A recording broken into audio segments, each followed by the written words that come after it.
গল্পতরু চ্যানেলে আপনাদের সাথে আছি আমি রাজ।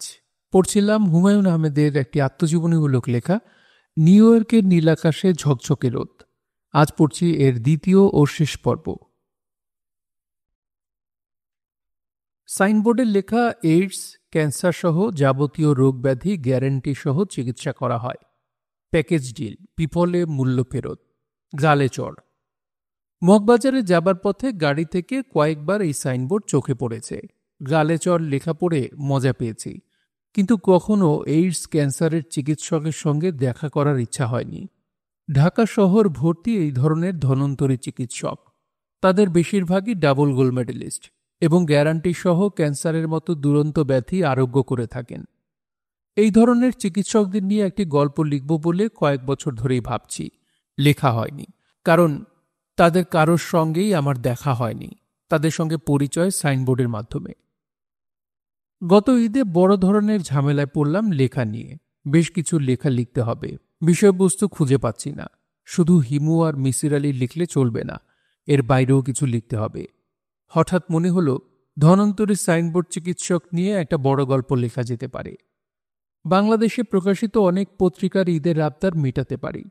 ঈদ এলেই পত্রিকা সম্পাদক সস্তা জনপ্রিয় লেখকদের লেখার জন্যে মহা ব্যস্ত হয়ে পড়েন।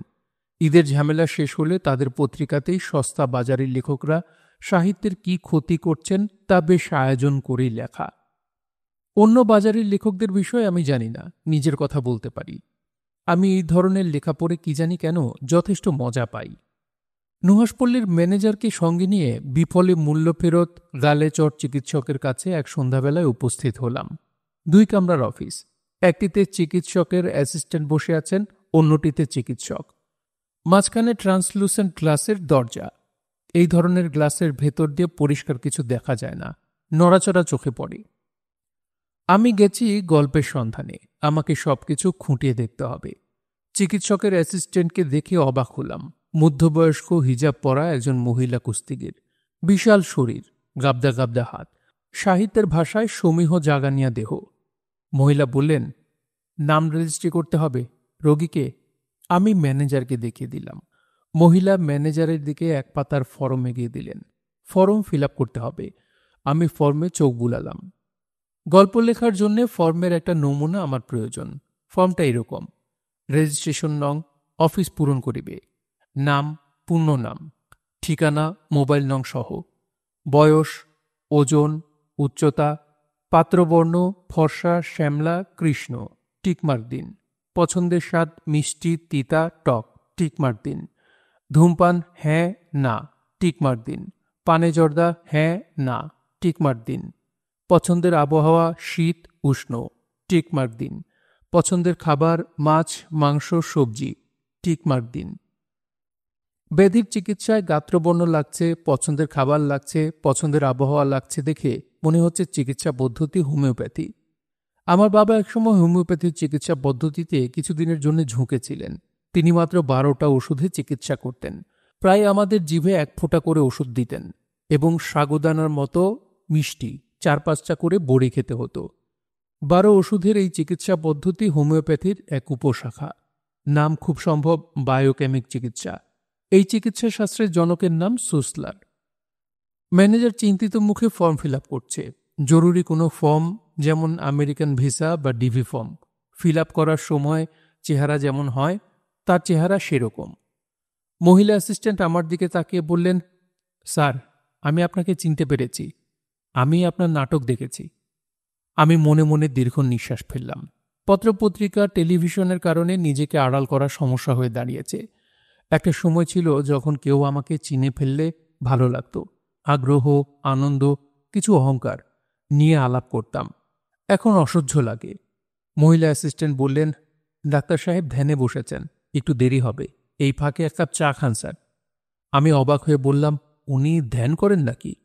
জি, অনেক সংবাদ তিনি ধ্যানের মাধ্যমে পান। কি ধরনের সংবাদ? এই যেমন আপনারা এসেছেন, আপনাদের কার কি রোগ উনি ধ্যানের মাধ্যমে পেয়ে যাবেন। আমি বললাম, ভালো তো। বর্তমানের চিকিৎসকরা নানা যন্ত্রপাতি দিয়ে রোগ নির্ণয় করেন, ধ্যান লাইনে চিকিৎসার কথা তেমন শোনা যায় না। আমাকে রং চা দেওয়া হলো। লেবুর গন্ধ চা পাতার গন্ধ মিলে চাটা খেতে ভালো হয়েছে। খুব ভালো বললে কম বলা হয়, যথেষ্টই ভালো। ম্যানেজারের ফর্ম ফিল আপ শেষ হয়েছে। মহিলা অ্যাসিস্ট্যান্ট বলল, রেজিস্ট্রেশন ফি দিন, নাম রেজিস্ট্রি হবে, সব তথ্য কম্পিউটারে চলে যাবে, 20 বছর পরে এলেও সব তথ্য পাবেন।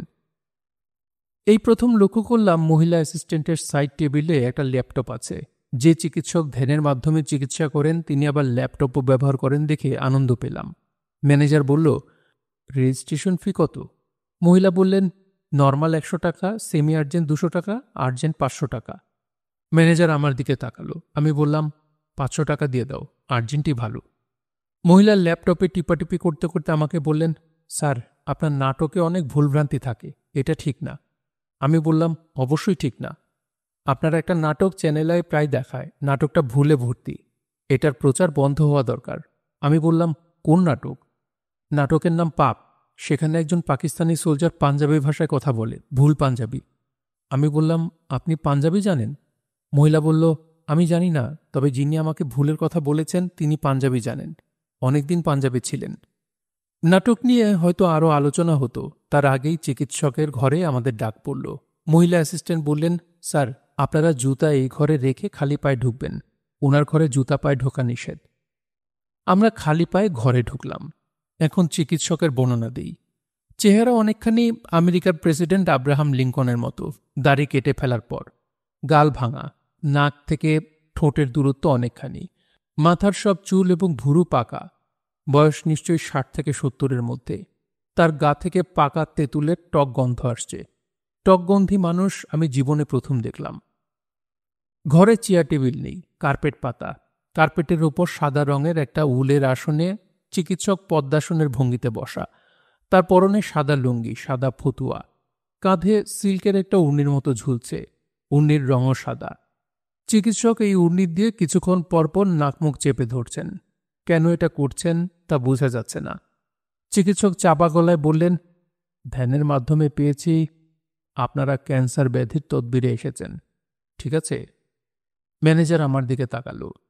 আমরা কোনো ব্যাধির তদবিরে আসিনি, গল্পের ব্যাকগ্রাউন্ডের সন্ধানে এসেছি। যাই হোক, আমি বললাম, জি জনাব, আপনার অনুমান সঠিক। চিকিৎসক নাক মুখ থেকে সাদা উর্নি নামিয়ে আমার দিকে তাকিয়ে বললেন, আমি আপনাদের চিনেছি, আপনার নাম মোহাম্মদ হুমায়ুন কবির, ঠিক হয়েছে? পুরোপুরি ঠিক বলা চলে না, আমার নামের আগে মোহাম্মদ নেই, শেষেও কবির নেই। তারপরেও ঝামেলা এড়াবার জন্য বললাম, জি, এইবারও আপনার অনুমান সঠিক। চিকিৎসক বললেন, আপনি নাটক লেখেন, নাটকে অনেক ভুলভ্রান্তি থাকে। আমি অবশ্য দেখি না, আমার মেয়ে আমাকে বলেছে, মেয়ের সঙ্গে আপনার দেখা হয়েছে, সেই আমার অ্যাসিস্ট্যান্ট। আমি বললাম, ভালো তো। চিকিৎসক বললেন, চিকিৎসা শুরু করার আগে ক্যান্সার ব্যাধি বিষয়ে জানা দরকার, আপনারা কি জানেন? আমি বললাম, কিছুটা জানি, সাধারণ জীবকোষ যখন মিউটেট করে তখনই ব্যাধি শুরু। চিকিৎসক বললেন, আপনি যা জানেন তা হলো জাহেরি জানা, এই জ্ঞানে কিছু সত্য আছে, তবে মূল সত্য নাই। মূল সত্য আছে বাতিনি জ্ঞানে, বাতিনি হলো অপ্রকাশ্য, বাতিনি জ্ঞান অপ্রকাশ্য জ্ঞান, বুঝলেন?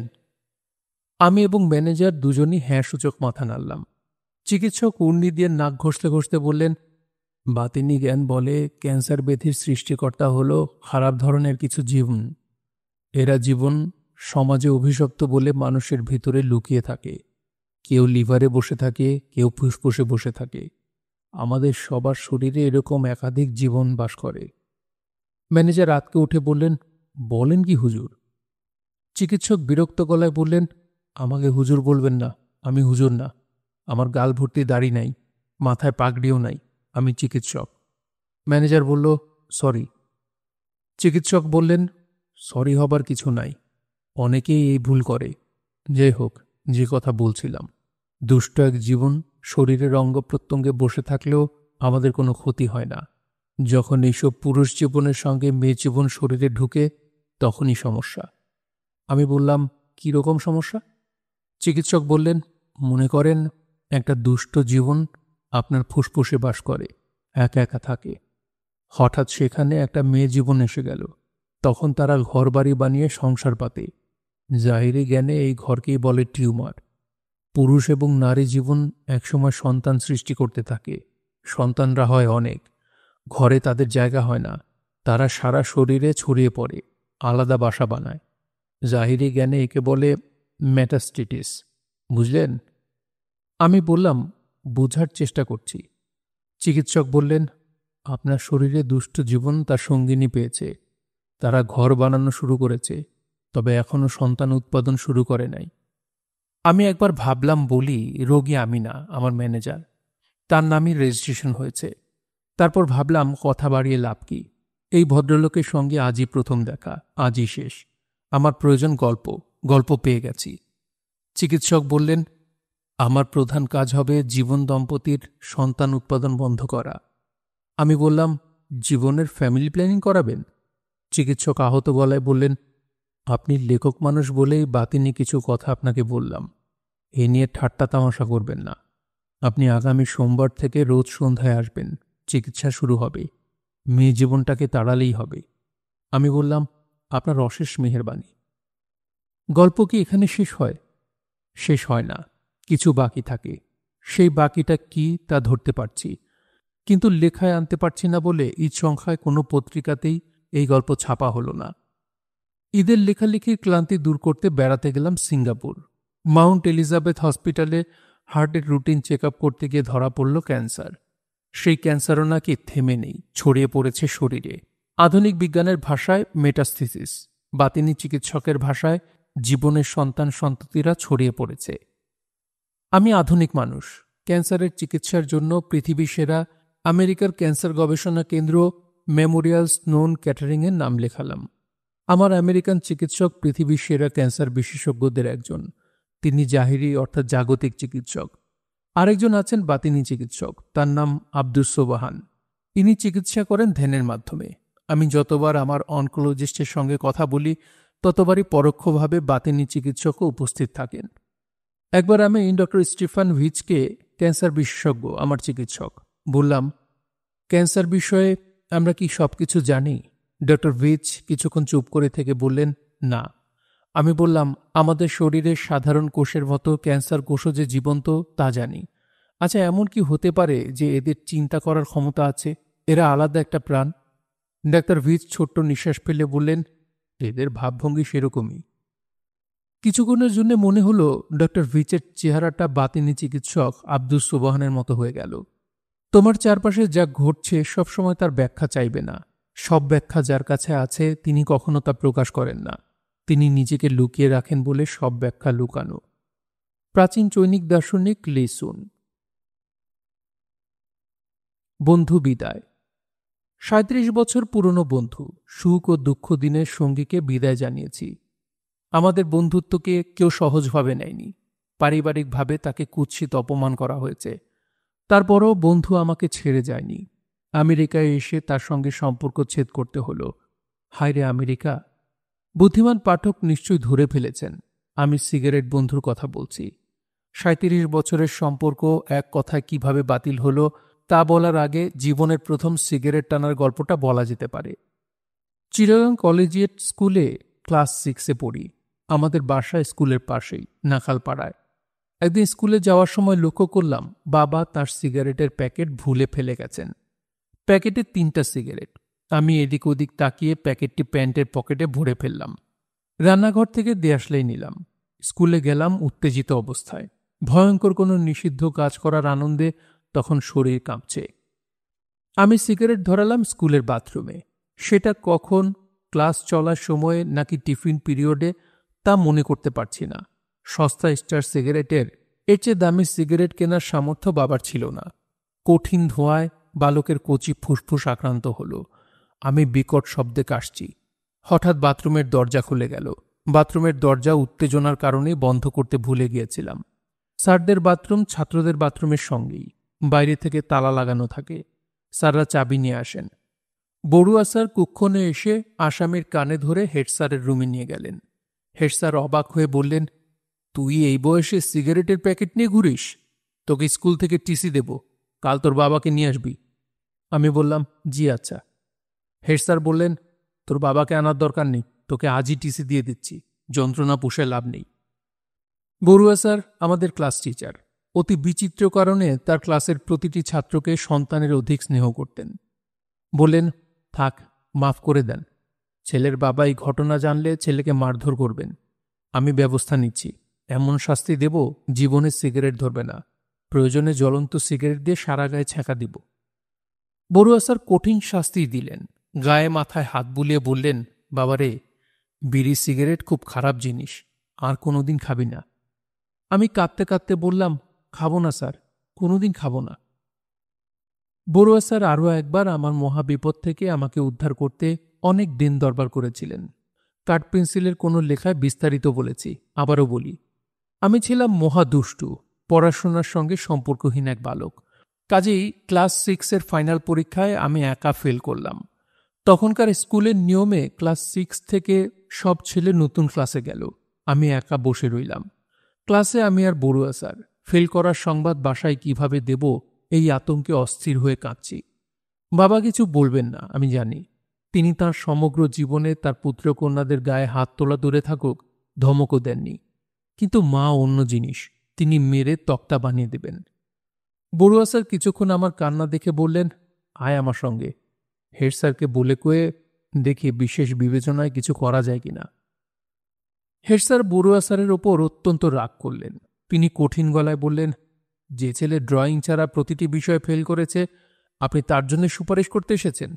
এই ছেলেকে আমি তো স্কুলেই রাখব না। বড়ুয়া স্যার বললেন, স্যার, এই ছেলেকে পাশ করিয়ে দিন। আমি আর কোনোদিন আপনার কাছে কোনো সুপারিশ নিয়ে আসব না। বিশেষ বিবেচনায় হেড স্যার আমাকে ক্লাস 7-এ প্রমোশন দিলেন। পুরনো দিনের কথা থাকুক, এখনকার কথা বলি।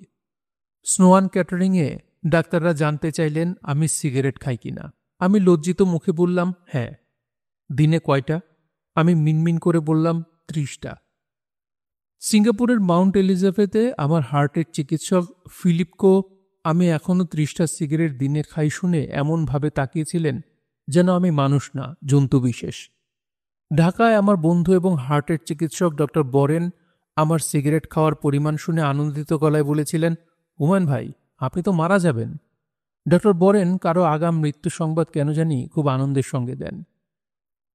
স্নোয়ান ক্যাটারিংয়ের ডাক্তার আমার সিগারেট খাওয়া নিয়ে কিছুই বললেন না। আমি খানিকটা কনফিউজড হয়ে গেলাম। তবে কেমোথেরাপি শুরুর আগের দিন আমাকে হাসপাতাল থেকে ডাকা হলো। তারা বলল, আমার চামড়া কেটে তার ভেতর একটি নিকোটিন রিলিজিং যন্ত্র ঢুকিয়ে দেওয়া হবে।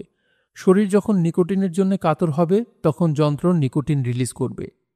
খুব ধীরে ধীরে নিকোটিনের পরিমাণ যন্ত্র কমাবে।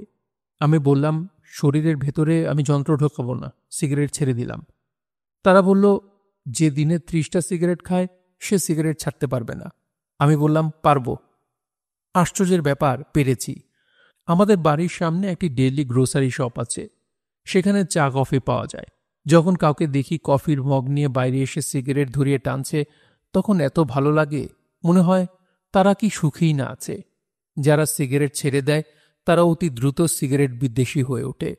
যেমন আমার বন্ধু প্রতীক প্রকাশনার মালিক, একসময়ের গল্পকার আলমগীর রহমান। সে একসময় দিনে 2 প্যাকেট সিগারেট খেত। সিগারেট ছাড়ার পর আমাদের দিকে এমনভাবে তাকায় যেন আমরা সিগারেট না, কাগজ মুড়ে গুয়ের পুরিয়া খাচ্ছি। আমার ক্ষেত্রে কখনো এরকম হবে না। পরিচিত কাউকে সিগারেট খেতে দেখলে আমি তার পিঠে হাত রেখে বলবো, আরাম করে খাও, আমি দেখি। সিগারেট প্রসঙ্গে সুনীল গঙ্গোপাধ্যায়ের একটা গল্প বলি। একবার নিউ ইয়র্কে তার সঙ্গে এক হোটেলে উঠেছি, প্যান এম হোটেল। দেখি তিনি সিগারেট খাচ্ছেন না, চুরুট টানছেন।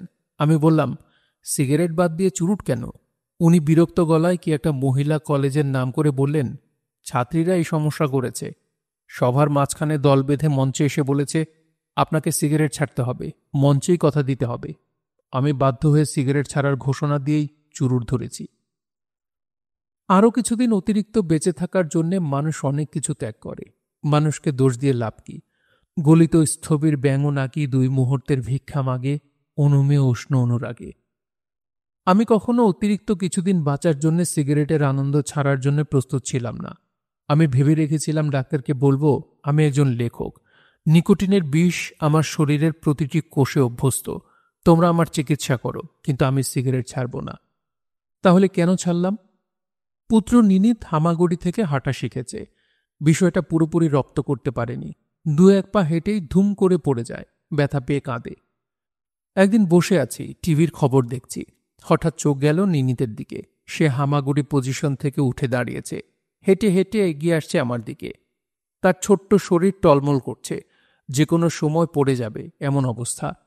আমি ডান হাত তার দিকে বাড়িয়ে দিতেই সে হাঁটা বাদ দিয়ে দৌড়ে হাতের উপর ঝাঁপিয়ে পড়ে বিশ্বজয়ের ভঙ্গিতে হাসল। তখনই মনে হলো এই ছেলেটির সঙ্গে আরও কিছুদিন আমার থাকা উচিত। সিগারেট ছাড়ার সিদ্ধান্ত সেই মুহূর্তেই নিয়ে নিলাম। পাদটিকা। আমেরিকার মহান লেখক মার্ক টয়েন বলেছেন, অনেকেই বলে সিগারেট ছাড়া কঠিন ব্যাপার। আমি তাদের কথা শুনেই অবাক হই। সিগারেট ছাড়া কঠিন কিছুই না। আমি 557 বার সিগারেট ছেড়েছি। Black Friday. শুক্রবার মুসলমানদের জন্য পবিত্র একটি দিন, খ্রিস্টানদের রোববার, ইহুদিদের শনিবার। সপ্তাহের 3 দিন 3 ধর্মাবলম্বীরা নিয়ে বসে আছে। শুক্রবার মুসলমানদের পবিত্র দিন বলেই কি আমেরিকানরা কালো শুক্রবার আবিষ্কার করল? থ্যাঙ্কসগিভিং এর রাত থেকেই শুরু হলো কালো শুক্রবার, একটি দিনের জন্য কম দামে জিনিসপত্র বিক্রির মহোৎসব। 40 ইঞ্চি রঙিন টেলিভিশন, যার দাম $1000। অবিশ্বাস্য হলেও সত্যি, কালো শুক্রবারে তা বিক্রি হয় $200। আমেরিকানরা বড় বড় দোকানের সামনে প্রচণ্ড শীত অগ্রাহ্য করে ঘন্টার পর ঘন্টা দাঁড়িয়ে থাকে, কখন রাত 10টা বাজবে, কখন শুরু হবে কালো শুক্রবার। গত বছরের কালো শুক্রবারে দোকানে ঢোকার ধাক্কাধাক্কিতেই নাকি মারা গেছে 5 জন। সেল শুনলেই আমেরিকানদের মাথা এলোমেলো হয়ে যায়। জীবন বাজি রেখে হলেও সেলে জিনিস কিনতে হবে, সেই জিনিস কাজে লাগুক বা না লাগুক। আমেরিকা পৃথিবীর একমাত্র দেশ যেখানে অকারণে শপিং করে দেউলিয়া হওয়া যায়। ব্যাংক বাড়িঘর নিয়ে যায়। এমনও হয় গৃহত্যাগীরা পথে হাঁটাহাঁটি শুরু করে। টিভির খবরে দেখলাম এই ব্ল্যাক ফ্রাইডেতে সারা আমেরিকায় $55 বিলিয়ন জিনিসপত্র বিক্রি হয়েছে। প্রসঙ্গক্রমে এবছরের বাংলাদেশের বাজেটের দ্বিগুণ এক ব্ল্যাক ফ্রাইডের বিক্রি। এবছরের কালো শুক্রবারটা আমার দেখার শখ ছিল, শরীরে কুলায়নি বলে যাওয়া হয়নি। একটি লাভ অবশ্যই হয়েছে, টেলিফোনে আমার এক প্রিয় কবির সঙ্গে কথা হয়েছে। তার প্রথম কথা, হুমায়ুন, তোমার সঙ্গে আমার কখনো দেখা হয়নি কেন? কবির কণ্ঠস্বর তেজি, গলা শুনে বোঝার উপায় নেই উনি শারীরিকভাবে অচল হয়ে গেছেন। খুব মন খারাপ হলো যখন উনি বললেন, হুমায়ুন, আমার জীবন হুইলচেয়ারে আটকে গেছে। আমি 1 মিনিটের বেশি হুইলচেয়ার থেকে উঠে দাঁড়াতে পারি না। আমার কিডনি নষ্ট, 6 বছর বেঁচে আছি ডায়ালিসিসের ওপর। ডায়ালিসিস নিয়ে 5 বছরের বেশি কেউ বাঁচে না, আমি 1 বছর বেশি বেঁচে আছি। সেটাই বা খারাপ কি? হুমায়ুন, বয়সে আমি বড় বলে তোমাকে তুমি করে বলছি, সমস্যা আছে? আমি বললাম, আপনার ক্ষেত্রে নেই। কবির নাম শহীদ কাদরী। রাষ্ট্র বললেই মনে পড়ে স্বাধীনতা দিবসের সাঁজোয়া বাহিনী। রাষ্ট্র বললেই মনে পড়ে রেসকোর্সের কাঁটাতার, কারফিউ, 144 ধারা। রাষ্ট্র বললেই মনে পড়ে ধাবমান খাঁকি জিপের পেছনে মন্ত্রীর কালো গাড়ি, কাঠগড়া গড়াদের সারি সারি খোপ, কাতারে কাতারে রাজবন্দী। রাষ্ট্র মানেই রাইট লেফট। শহীদ কাদরী। আমি কবিকে বললাম, আপনার সঙ্গে আমার কখনো দেখা হয়নি, কিন্তু আপনার অনেক গল্প আমি জানি। কবি বললেন, কি গল্প জানো? আমি বললাম, আপনি একদিন দুর্বল এক কবির বাড়িতে নিমন্ত্রণ খেতে গিয়েছেন। দুর্বল কবির বিশাল বাড়ি দেখে বিস্মিত হয়ে হিন্দিতে বললেন, ইতনা ছোটা কবি কা ইতনা বড়া মাকাম। কবি হো হো করে হেসে ফেলে বললেন, হুমায়ুন, একদিনের কথা বলি, আমি শামসুর রহমানকে নিয়ে বের হয়েছি। কারো পকেটেই টাকা পয়সা নেই। রাস্তার পাশের দোকান থেকে 2 কাপ চা কিনে চুমুক দিচ্ছি। হঠাৎ দেখি কালো মরিস মাইনর গাড়িতে করে বিখ্যাত লোকসঙ্গীত শিল্পী যাচ্ছেন। শামসুর রহমান বলেছিলেন, দেখো, আমরা 2 প্রধান কবি রাস্তায় রাস্তায় হাঁটছি, রিকশায় ওঠার সামর্থ্য নেই, আর একজন ফোক সিঙ্গার গাড়িতে চড়ে ঘুরছে, কোনো মানে হয়? আসাদুজ্জামান নূর এই কবির সঙ্গে চাকরি করতেন, মনে হয় সোভিয়েত দূতাবাসের তথ্যকেন্দ্রে চাকরি। শহীদ কাদরী ছিলেন নূরের বস। নূরের কাছে শুনেছি একদিন কবি অফিসে এসে ফাইলপত্র ছুঁড়ে ফেলে বললেন, হিন্দি চুলের চাকরি শহীদ কাদরী করে না। বলে যে বের হলেন, আর কোনোদিন অফিসে ফিরলেন না। এই মুহূর্তে দেশের একজন প্রধান কবি পড়ে আছেন নিউ ইয়র্কের জ্যামাইকায়। কোনো মানে হয়? তিনি কি তার দেশের অপূর্ব জ্যোৎস্না দেখবেন না? তার গায়ে কি বর্ষার প্রথম জলধারা পড়বে না? তিনি কি আর কোনোদিনও হাতে নেবেন না বাংলাদেশের বাদল দিনের প্রথম কদম ফুল? ভয় নেই, আমি এমন ব্যবস্থা করব যাতে সেনাবাহিনী গোলাপের গুচ্ছ কাঁধে নিয়ে মার্চ পাস্ট করে চলে যাবে এবং সেলুট করবে তোমাকে প্রিয়তমা। ভয় নেই, আমি এমন ব্যবস্থা করব, কত বাংকার ডিঙিয়ে, কাঁটাতার ব্যারিকেড পার হয়ে, অনেক রণাঙ্গনের স্মৃতি নিয়ে আর্মিদের কারগুলি এসে দাঁড়াবে ভায়োলিন বোঝাই করে, কেবল তোমার দোরগোড়ায় প্রিয়তমা। তোমাকে অভিবাদন প্রিয়তমা, শহীদ কাদরী। কবি, আপনাকে অভিবাদন। পাদটিকা। হুমায়ুন, আমি নাস্তিক মানুষ, কিন্তু জীবনের শেষ প্রান্তে এসে প্রার্থনায় বিশ্বাস করা শুরু করেছি। আপনি নিশ্চয়ই জানেন, আমেরিকার সব হাসপাতালে রোগীদের জন্য প্রার্থনার ব্যবস্থা আছে। স্ট্যাটিস্টিক্সে দেখা গেছে, যাদের জন্য প্রার্থনা করা হয় তারা দ্রুত আরোগ্য লাভ করে। আমি আমার স্ত্রীকে আমার জন্য প্রার্থনা করতে বলেছি। Shaheed Quaderi, black Friday 2011, Jamaica, New York. পুনশ্চ দুর্বল কবি এবং ফোক সিঙ্গারের নাম আমার লেখায় ছিল। শহীদ কাদরীর অনুরোধে দুটি নাম বাদ রাখলাম। পাঠকদের কাছে ধাঁধা নাম দুটি কি? হিরো একটি পশ্চিমা কনসেপ্ট। এদের কমিক বইয়ে হিরো আছে, ব্যাটম্যান, স্পাইডারম্যান, সুপারম্যান। বাস্তবেও আছে। আমাদের তেমন কিছু নেই। মাঝে মধ্যে এক আধজনকে পাওয়া যায় ভাঙা রেললাইনের সামনে গামছা নিয়ে দাঁড়িয়ে ট্রেন থামায়, অনেকের জীবন রক্ষা করে। আমরা কিছুদিন তাকে নিয়ে হইচই করে ব্যাক টু দ্য প্যাভিলিয়ন। উল্টো ব্যাপারও আছে, পুরো ট্রেন জ্বালিয়ে দেওয়া। পশ্চিমা একজন হিরোর গল্প দিয়ে আজকের লেখা শুরু করছি। তার নাম টেরি ফক্স। কানাডার এক যুবক, মাত্র 22 বছর বয়সে ভয়ানক ক্যান্সার অস্টিওসার্কোমা তাকে আক্রমণ করল। তার একটি পা কেটে ফেলে দিতে হলো। টেরি ফক্স হাসপাতালের বিছানায় শুয়ে ভাবলেন, ক্যান্সার গবেষণার জন্য আরও অর্থ প্রয়োজন। তিনি ঘোষণা করলেন, এক পা নিয়েই তিনি কানাডার এক প্রান্ত থেকে আরেক প্রান্ত পর্যন্ত দৌড়ে ক্যান্সারের জন্য অর্থ সংগ্রহ করবেন। আটলান্টিক সমুদ্রে পা ডুবিয়ে তিনি দৌড় শুরু করলেন। ততদিনে একটা নকল পা লাগানো হয়েছে।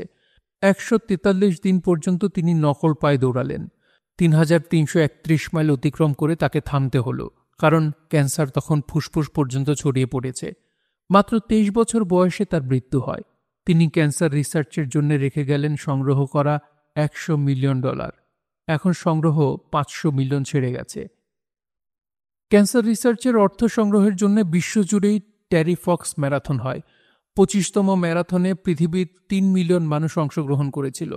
আমার যতদূর মনে পড়ে, বাংলাদেশেও এই ম্যারাথন হয়েছে। ক্যান্সার হাসপাতাল ও গবেষণা কেন্দ্রের জন্য আমরা অর্থ সংগ্রহে নামতে যাচ্ছি। আমাদের গুরু অবশ্যই টেরি ফক্স।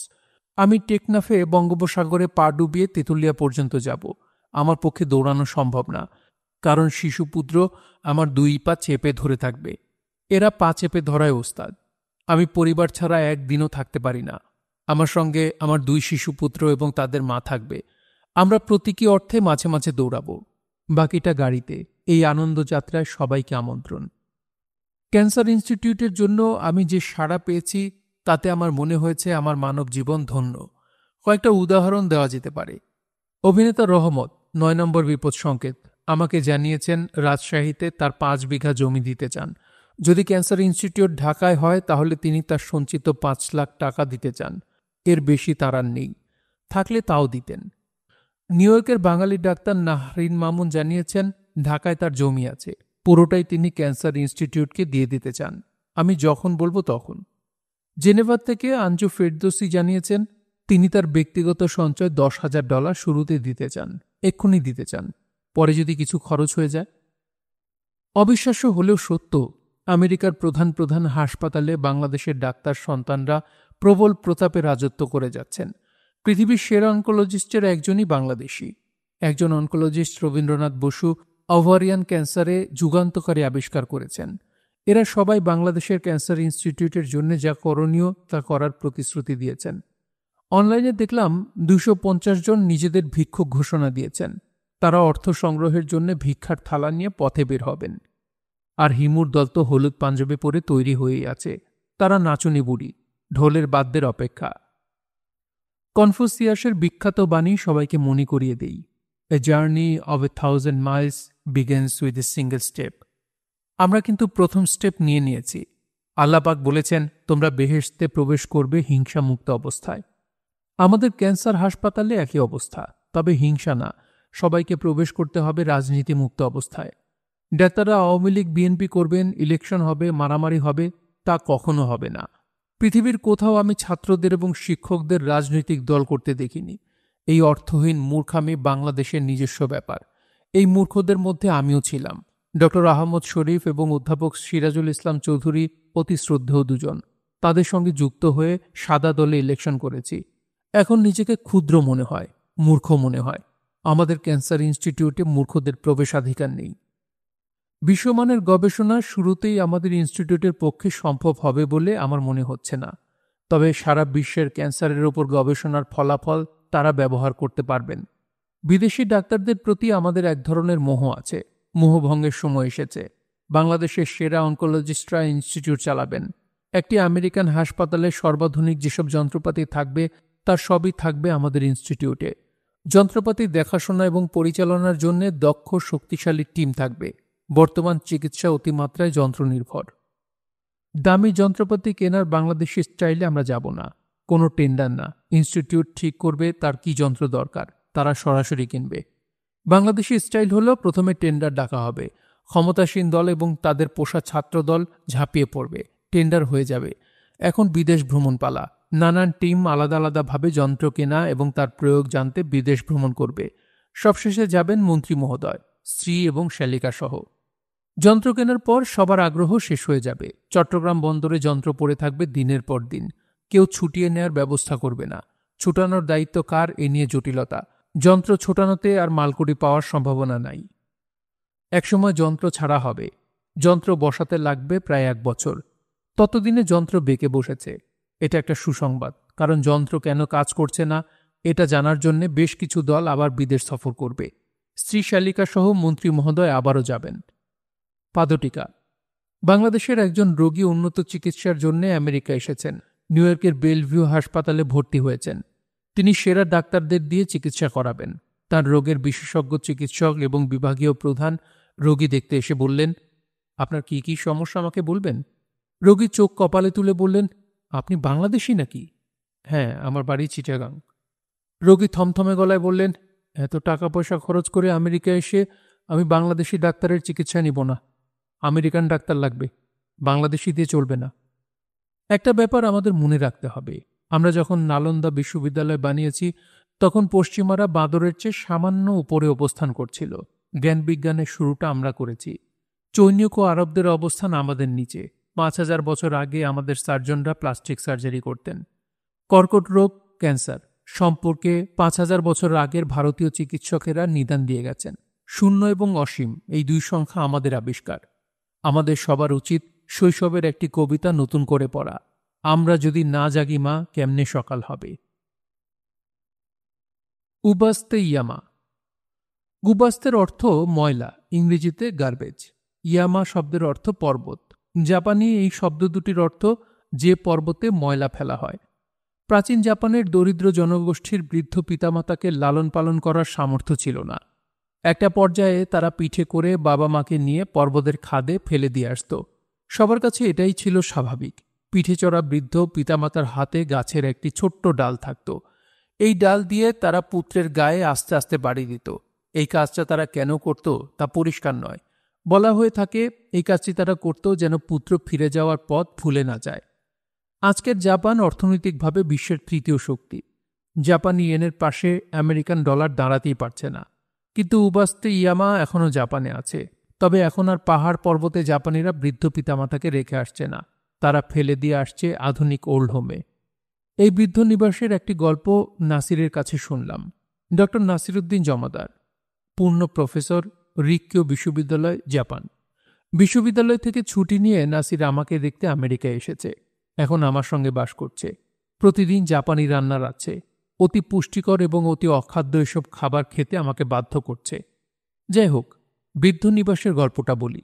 নাসির প্রথম যৌবনে ভলান্টিয়ার হিসেবে জাপানিদের বৃদ্ধ নিবাসে কাজ করত। অথর্ব এসব মানুষকে গোসল করানো, খাওয়ানো ছিল তার কাজ। একদিন নাসিরের উপস্থিতিতে এক বৃদ্ধ তার 3 পুত্রকে খবর পাঠালেন। তাদের বললেন, বাবারা, আমার খুব শখ বৃদ্ধাশ্রমে মৃত্যু না হয়, তোমাদের কারো বাসায় আমার মৃত্যু হয়। আমার কাছে নগদ 5 কোটি টাকা আছে। বাংলাদেশি হিসাবে বলা হলো, তোমাদের মধ্যে যে আমাকে জীবনের শেষ কটি দিন রাখবে তাকে আমি এই 5 কোটি টাকা দিয়ে যাব।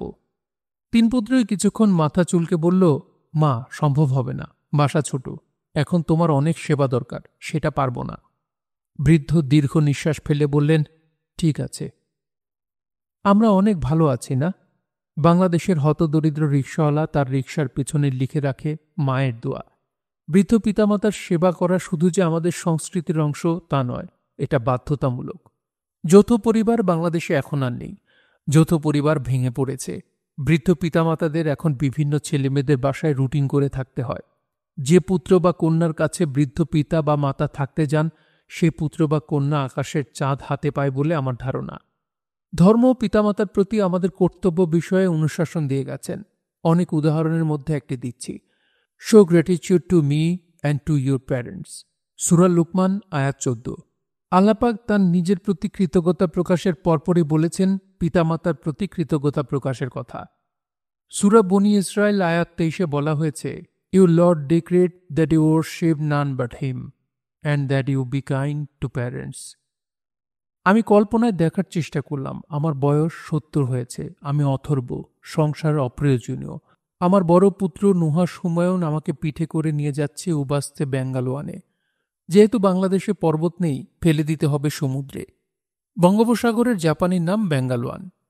আমার হাতে ছোট্ট লাঠি, আমি লাঠি দিয়ে পুত্রের গায়ে মাঝে মধ্যে বাড়ি দিচ্ছি। কি ভয়ঙ্কর, কি ভয়ঙ্কর! জাপানের রিক্কিও বিশ্ববিদ্যালয়ের সঙ্গে ঢাকা বিশ্ববিদ্যালয়ের একাডেমিক এক্সচেঞ্জ প্রোগ্রাম হয়েছে। এর মূল প্রবক্তা হলেন রিক্কিও বিশ্ববিদ্যালয়ের ভাইস চ্যান্সেলর অধ্যাপক কাসাহারা কিউশি। এই কাজে অধ্যাপক কাসাহারাকে কয়েকবার ঢাকায় আসতে হয়েছে। প্রতিবারই তার সঙ্গী ছিলেন রিক্কিও বিশ্ববিদ্যালয়ের আরেক অধ্যাপক ড নাসিরুদ্দিন জমাদার। এই মানুষটির ধারণা হুমায়ুন আহমেদ এমন একজন যাকে অধ্যাপক কাসাহারা কিউশি খুবই পছন্দ করবেন। মূলত নাসিরের আগ্রহে আমি অধ্যাপক কাসাহারাকে ঢাকা ক্লাবে ডিনারে দাওয়াত করলাম। ডিনারের একটি পর্যায়ে কাসাহারা ওয়াইনের গ্লাস হাতে নিয়ে ঘোষণা করলেন হুমায়ুন আহমেদ তার বন্ধু। এরপর তার সঙ্গে আরও দুবার আমার দেখা হলো। প্রতিবারই আমার রসিকতায় তাকে হো হো করে হাসতে দেখলাম। একবার তিনি গলা নিচু করে বললেন, বন্ধু, আমি খুব খারাপ অবস্থায় আছি। আমার মানিব্যাগের ওপর আমার কোনো কন্ট্রোল নেই। মানিব্যাগ জমা রাখতে হয় আমার স্ত্রীর কাছে। আমাকে আমার হাত খরচের টাকাও তার কাছ থেকে চেয়ে নিতে হয়।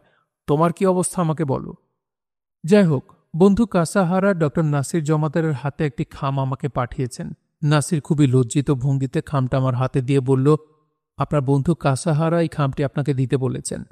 আমি আপনার স্বভাব জানি, আমি ভয় পাচ্ছি আপনি খামটি নেবেন না, তাহলে আপনার বন্ধু মনে কষ্ট পাবেন। জাপানের নিয়ম হচ্ছে বন্ধুর আনন্দে ও দুঃসময়ে তার পাশে দাঁড়ানো। আমি খাম খুলে দেখি সেখানে 7,000 আমেরিকান ডলার, বাংলাদেশি টাকায় প্রায় 6 লাখ টাকা। অধ্যাপক কাসাহারা, যার মানিব্যাগের ওপর কন্ট্রোল নেই, তার বন্ধুর চিকিৎসার জন্য পাঠিয়েছেন। উবাস্তে ইয়ামার দেশের একজন মানুষের এই আচরণ হিসাবে মেলে না।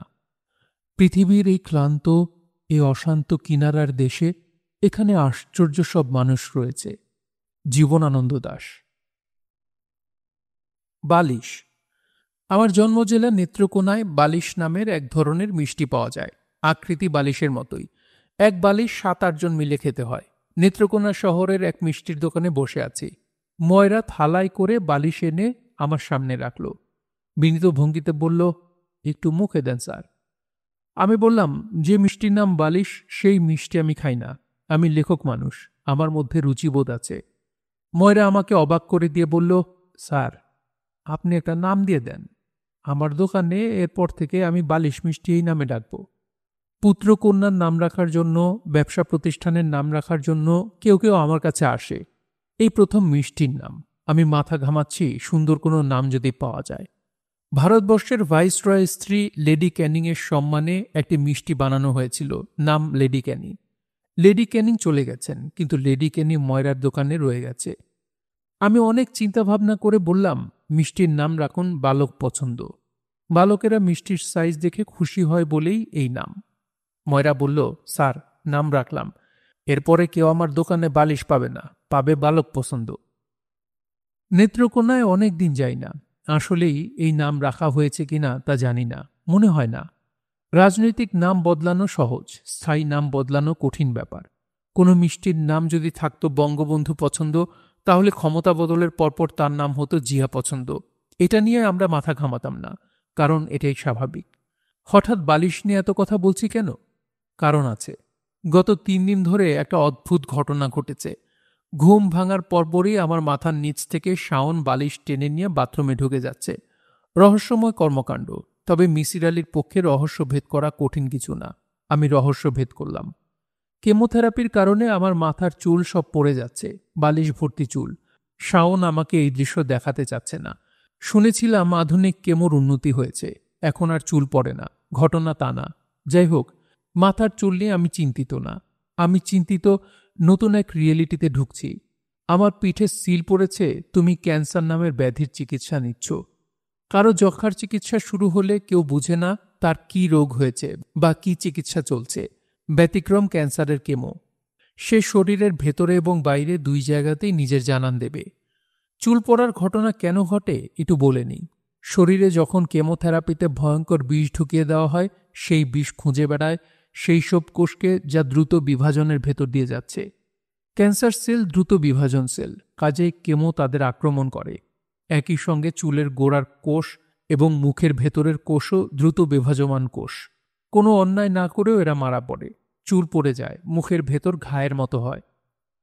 আমার মুখগহ্বর এখনও ঠিক আছে, তবে চুল পড়ছে। শাওন বাজারে গেলেই এখন টুপি কিনে আনে। নানান ধরনের টুপি পরে আয়নার সামনে দাঁড়াই। নিজেকে অন্যরকম লাগে, অন্য কোনো বাস্তবতায় চলে যাই। ইতালির মঞ্জা শহরে আইন করা হয়েছে যেন কেউ গোলাকার কাচপাত্রে গোল্ডফিশ রাখতে না পারে।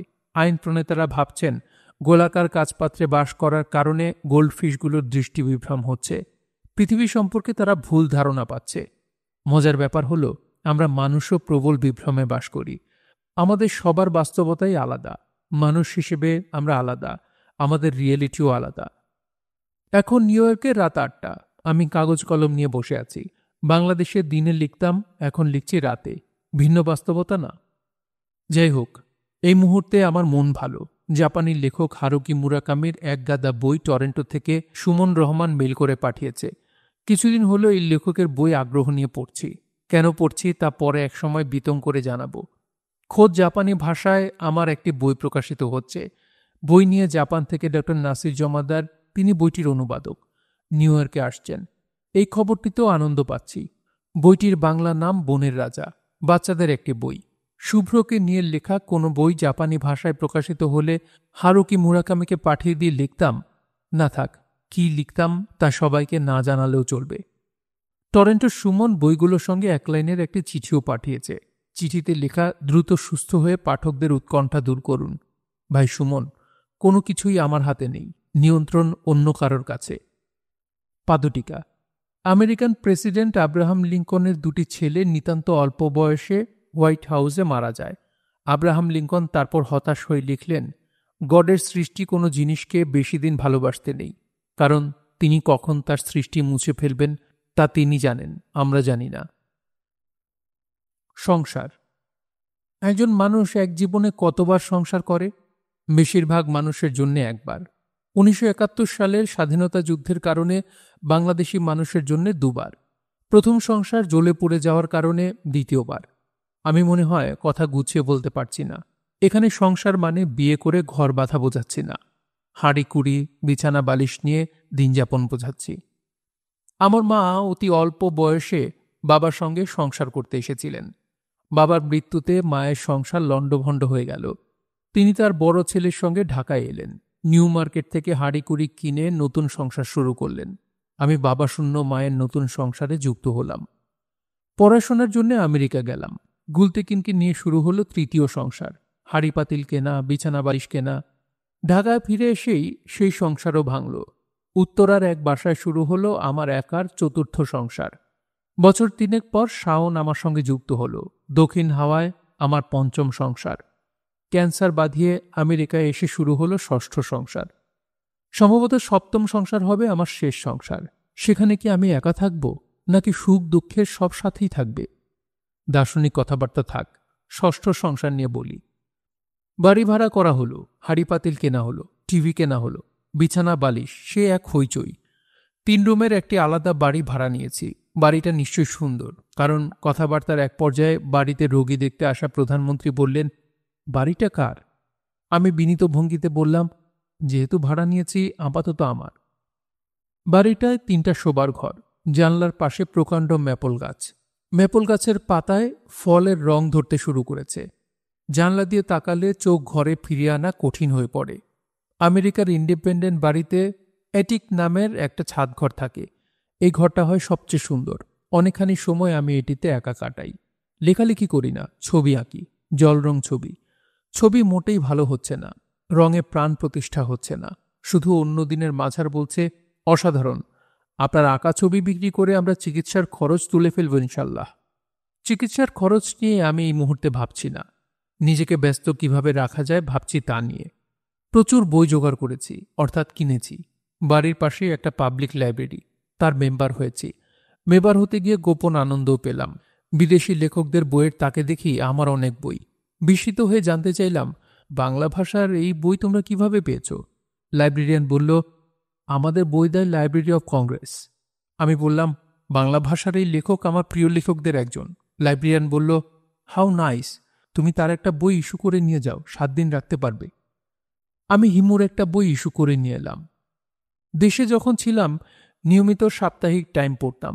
এখন পয়সা দিয়ে 4টে পত্রিকার গ্রাহক হয়েছি, time, science, scientific America, national geographic. অন্য সময় হলে শাওন মাসে মাসে এতগুলো টাকা খরচ করতে দিত না। তার এখন হিসাবের টাকা, গুনে গুনে খরচ করতে হচ্ছে। সে ঠিক করেছে আমার কোনো কিছুতেই বাধা দেবে না। বিশাল বাড়িতে আমাদের সঙ্গে মাঝার ছাড়া কেউ নেই। কাজেই জলি ও তার স্বামীকে নাইয়ন নিয়ে এসেছি। রান্নার দায়িত্ব জলি নিয়ে নিয়েছে। সে প্রতিদিন জিজ্ঞেস করে, হুমায়ুন ভাই, আজ কি খাবেন? আমি চেষ্টা করি এমন কোনো খাবারের নাম করতে যা জোগাড় করা অসম্ভব, কিন্তু অবাক কাণ্ড, খাবারের টেবিলে তা পাচ্ছি। উদাহরণ, কচির লতি দিয়ে কাঁঠাল বিচি, গরুর ভুড়ি, মাছ দিয়ে মাছকলাইয়ের ডাল, ডাটা দিয়ে ট্যাংরা মাছ। মাজার দায়িত্ব নিয়েছে আমাকে পুষ্টিকর খাবার খাওয়ানোর। অদ্ভুত, উদ্ভট ও অখাদ্য সব ফল এবং ফলের রস আমাকে নিয়মিত খেতে হচ্ছে। অসংখ্য বিভিন্ন ধরনের ফল খেয়ে আমি এখন বুঝেছি জগতের ফলের রাজা আম, ফলের রানী আম, ফলের রাজপুত্র রাজকন্যা আম। দেশে আমি গর্তজীবী ছিলাম। আমেরিকায় এসে গর্ত থেকে বের হয়েছি। যতটা পারি পৃথিবী দেখে যাই। কিছুই তো বলা যাচ্ছে না। গর্ত থেকে বের হয়ে আমি কিছুটা সময় আমার বাড়ির ব্যাকইয়ার্ডে কাটাই। আমেরিকানরা এই জায়গাটা সুন্দর করে সাজিয়ে রাখে। উইকেন্ডে বারবিকিউ করে, আড্ডা দেয়, বিয়ার খেয়ে উল্লাস করে। বাকি দিনগুলোতে জায়গাটা পড়ে থাকে অনাথের মতো। আমি চেষ্টা করি প্রতিদিন সন্ধ্যায় কিছুটা সময় এখানে কাটাতে। এক সন্ধ্যায় পুত্র নিষাদকে নিয়ে বসেছি।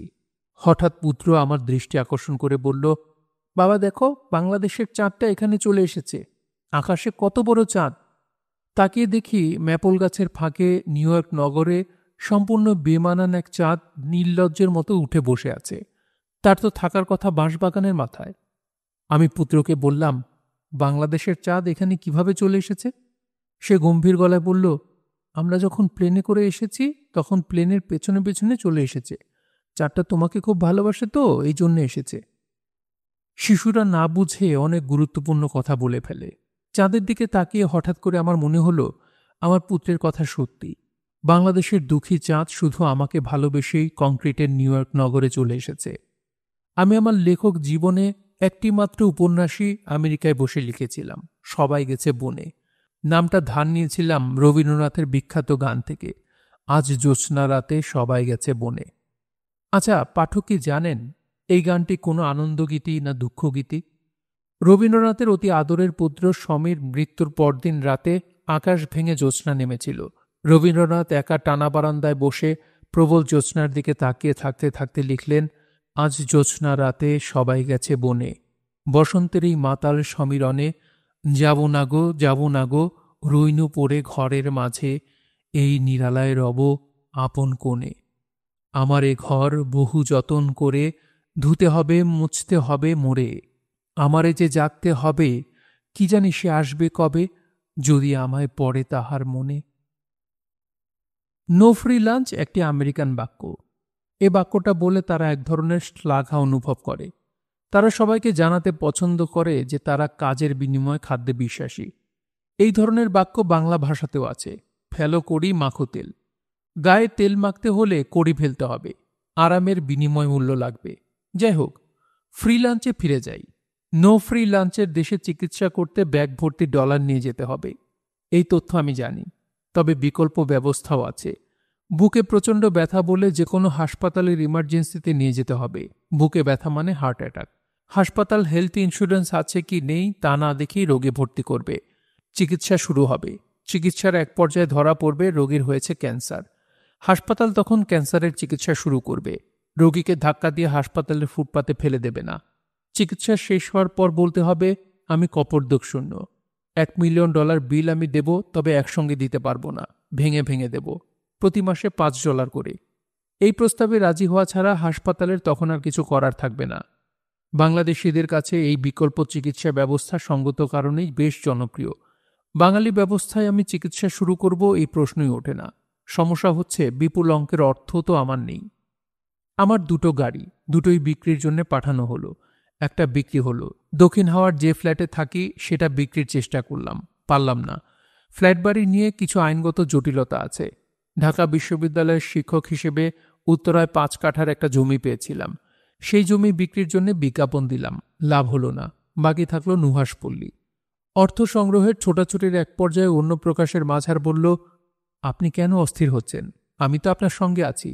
আপনার চিকিৎসার অর্থ কিভাবে আসবে, কোত্থেকে আসবে তা দেখার দায়িত্ব আমার, আপনার না। আমি বললাম, টাকা কিভাবে জোগাড় করবে? ভিক্ষাবৃত্তি, চাঁদা তুলবে? মাঝার বলল, না, আমি আপনাকে কথা দিচ্ছি, কারো কাছ থেকে $1 সাহায্য নেব না। এই মুহূর্তে আমার হাতে $50,000 আছে। আমি বললাম, দেখাও। মাঝার বলল, দেখাতে পারবো না। $50,000 নিউ ইয়র্কে আপনার জন্য আলাদা করা। চ্যানেল আয়ে সাগর ভাই আপনার জন্য আলাদা করে রেখেছেন। সাহায্য না, ঋণ, পরে শোধ দেবেন। আমি খানিকটা ভরসা পেলাম। চ্যানেল আয়ে সাগরের অনেক পদভ্যাসের আশ্চর্যবোধক চিহ্ন। একটি হল শিল্প সাহিত্যের কেউ বিপদে পড়লে তাকে উদ্ধারের জন্য ঝাঁপিয়ে পড়া। এই কাজ অতীতেও সে অনেকবার করেছে, এখনও করছে, ভবিষ্যতেও করবে কিনা জানি না। ইতিমধ্যে তার উচিত শিক্ষা হয়ে যাওয়ার কথা। আমেরিকায় অর্থ ব্যয়ের একটি নমুনা দেওয়া যেতে পারে। হিসাবটা বাংলাদেশি টাকায় দিই। স্নোয়ান ক্যাটারিং মেমোরিয়ালের ডাক্তাররা আমার কাগজপত্র দেখবেন, রোগ নিয়ে কথাবার্তা বলবেন। শুধু এই জন্যে $3 লাখ জমা দিতে হলো। ডাক্তার শরীরে মেডিপোর্ট বসানোর জন্য রেডিও ল্যাবে পাঠালেন। মেডিপোর্টের মাধ্যমে কেমোথেরাপি শুরু হবে। মেডিপোর্ট বসানোর খরচ হিসেবে জমা দিতে হলো $8 লাখ। মেডিপোর্ট বসানোর পরদিন কেমো শুরু হবে। 8টি কেমোর পুরো খরচ একসঙ্গে দিতে হবে। টাকার পরিমাণ $1 কোটি। ভাগে ভাগে দেওয়ার কোনো ব্যবস্থা নেই। শাওন ও মাঝার দুজনেরই দেখি মুখ শুকনো। নিশ্চয়ই কোনো একটা সমস্যা হয়েছে। যেহেতু তারা আমাকে বলেছে টাকা পয়সার বিষয় নিয়ে আমি যেন চিন্তা না করি, আমি তাই চিন্তা করছি না। কেমোথেরাপি দিতে এসেছি। কেমোথেরাপির ডাক পড়বে, ভেতরে যাব। ডাক পড়ছে না। একা বসে আছি। শাওন আমার সঙ্গে নেই। সে মাঝারের সঙ্গে ছোটাছুটি করছে। শাওন চোখ লাল করে কিছুক্ষণ পরপর আসছে, আবার চলে যাচ্ছে। একটা পর্যায়ে শাওন ও মাঝার দুজনকে ডেকে বললাম, মার্ফিজ ল বলে একটা অদ্ভুত আইন আছে। মার্ফিজ ল বলে, if anything can go wrong, it will go wrong. আমি পরিষ্কার বুঝতে পারছি কোনো একটা সমস্যা হয়েছে। সমস্যাটা বলো। টাকা কম পড়েছে? মাঝার বলল, হ্যাঁ, চ্যানেল আয়ের টাকাটা এই মুহূর্তে পাওয়া যাচ্ছে না। হাসপাতালে আমরা অর্ধেক, অর্থাৎ $50 লাখ দিতে চাই। ওরা নেবে না। হাসপাতাল বলছে পুরো টাকা নিয়ে আসো, তারপর চিকিৎসা শুরু হবে। আমি বললাম, চলো ফিরে যাই, টাকা জোগাড় করে চিকিৎসার জন্য আসব। শাওন বলল, তোমার চিকিৎসা আজই শুরু হবে। কিভাবে হবে আমি জানি না, কিন্তু আজই হবে। শাওন বাচ্চাদের মতো কাঁদতে শুরু করলো। আমি বললাম, তুমি সবার সামনে কাঁদছ, বাথরুমে যাও, বাথরুমে দরজা বন্ধ করে কাঁদো। সে আমার সামনে থেকে উঠে বাথরুমে ঢুকে গেল। প্রায় সঙ্গে সঙ্গেই আমার ডাক পড়ল, কেমোথেরাপি শুরু হবে। টাকা বাকি থাকতেই শুরু হবে। সমস্যার সমাধান করলেন পূরবী দত্ত। তিনি হাসপাতালকে বোঝাতে সমর্থ হলেন যে হুমায়ুন আহমেদ নামের মানুষটি চিকিৎসা নিয়ে পালিয়ে যাওয়ার মানুষ না। তিনি অবশ্যই প্রতিটি পাই পয়সা শোধ করবেন। হাসপাতাল চিকিৎসার পুরো টাকা শুরুতেই কেন নিয়ে নেয় তা ব্যাখ্যা করি। অনেক রোগী একটি কেমোর টাকা জোগাড় করে কেমো নিয়ে হাসপাতালের বিরুদ্ধে মামলা করে দেয়। সে বলে, আমার আর টাকা নেই বলে কেমো নিতে পারছি না, আমার চিকিৎসা অসম্পূর্ণ। আমেরিকান হাসপাতাল চিকিৎসা অসম্পূর্ণ রাখতে পারে না। পাদুটিকা। সর্বাধুনিক বিশ্বমানের একটি ক্যান্সার হাসপাতাল ও গবেষণা কেন্দ্র কি বাংলাদেশে হওয়া সম্ভব না? অতি বিত্তবান মানুষের অভাব তো বাংলাদেশে নেই। তাদের মধ্যে কেউ কেন স্নোয়ান বা ক্যাটারিং হবেন না? বিত্তবানদের মনে রাখা উচিত, কাঁড়ি কাঁড়ি টাকা ব্যাংকে জমা রেখে তাদের একদিন শূন্য হাতেই চলে যেতে হবে। বাংলাদেশের কেউ তাদের নামও উচ্চারণ করবে না। অন্যদিকে আমেরিকার 2 ইঞ্জিনিয়ার স্নোয়ান ও ক্যাটারিংয়ের নাম তাদের মৃত্যুর অনেক পরেও আদর, ভালোবাসা ও শ্রদ্ধার সঙ্গে সমস্ত পৃথিবীতে স্মরণ করা হয়। আমি কেন জানি আমেরিকায় আসার পর থেকেই স্বপ্ন দেখতে শুরু করেছি হতদরিদ্র বাংলাদেশ হবে এশিয়ার ক্যান্সার চিকিৎসার পীঠস্থান। যদি বেঁচে দেশে ফিরি, আমি এই চেষ্টা শুরু করব। আমি হাত পাতব সাধারণ মানুষের কাছে। শুনছিলেন হুমায়ুন আহমেদের আত্মজীবনীমূলক লেখা নিউ ইয়র্কের নীলাকাশে ঝকঝকে রোদ। পড়ছিলাম এর দ্বিতীয় ও শেষ পর্ব।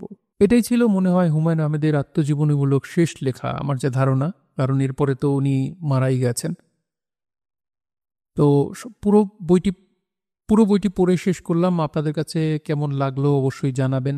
আর বইটি পড়ে বুঝতে পারলাম হুমায়ুন আহমেদের শেষ ইচ্ছা ছিল বাংলাদেশে একটি বিশ্বমানের ক্যান্সার হসপিটাল হবে। এখনো পর্যন্ত হয়নি, আমরা শুনিনি যে বাংলাদেশে এরকম কোনো আয়োজন করা হচ্ছে বা সরকার বা কারো পক্ষ থেকে করা হচ্ছে। একদম শেষে হুমায়ুন আহমেদ একটা কথা বলেছেন যে বাংলাদেশে অনেক ধনী মানুষ আছেন যাদের কাঁড়ি কাঁড়ি টাকা ব্যাংকে পড়ে আছে। একটা গল্প মনে পড়ল এই কথায়। বাংলাদেশের যমুনা গ্রুপের মালিক করোনার সময় হসপিটালে ভর্তি ছিলেন এবং ওনার বাংলাদেশের ইউনাইটেড হসপিটালে মেবি উনি ভর্তি ছিলেন। উনি সে সময়ে ডাক্তারদের হাত ধরে বসে আছেন যে তার জীবনের সমস্ত অর্থ তাদেরকে দিয়ে দিবেন, শুধু তাকে জীবনটা ফিরিয়ে দেয়া হোক। উনি কিন্তু জীবনটা ফিরে পাননি, উনি বেঁচে থাকতে পারেননি। সো আসলে আমরা চাইলে টাকার বিনিময়ে বাঁচতে পারবো না, কিন্তু মৃত্যুর পরে আমরা চাইলে অমর হতে পারবো। আমি একটা জিনিস মনে করি কি জানেন, যে পৃথিবীতে আমার জন্ম হয়েছে একজন মানুষ হিসেবে। শুধু আমি না, আমরা সবাই যারা আমরা মানুষ হিসেবে জন্মগ্রহণ করেছি, আল্লাহ তাআলা দেখেন আমাদের আশরাফুল মখলুকাত করে জন্ম করেছেন, মানে আমরা পৃথিবীর প্রাণীর মধ্যে সর্বশ্রেষ্ঠ। এই শ্রেষ্ঠত্ব প্রমাণের দায়িত্ব কিন্তু আমাদের। আমরা পৃথিবীতে কি রেখে গেলাম? আমি জন্মালাম, মরে গেলাম, আমি পৃথিবীর জন্য কোনো কিছুই করে গেলাম না, সেটা আসলে কোনো কাজেরই হবে না।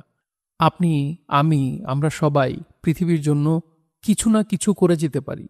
সেটা এমনও হতে পারে যে একটা গাছ লাগানো হতে পারে, এটাও কিন্তু পৃথিবীর জন্য কিছু করা, একটা দাগ রেখে যাওয়া। সো আশা করছি সবাই বিষয়বস্তুটা বুঝতে পেরেছেন। আমরা মানুষ হিসেবে জন্মগ্রহণ করেছি এবং মানুষ হিসেবেই মরব। সবাই ভালো থাকবেন, সুস্থ থাকবেন এবং গল্পতরুর সঙ্গেই থাকবেন। ধন্যবাদ।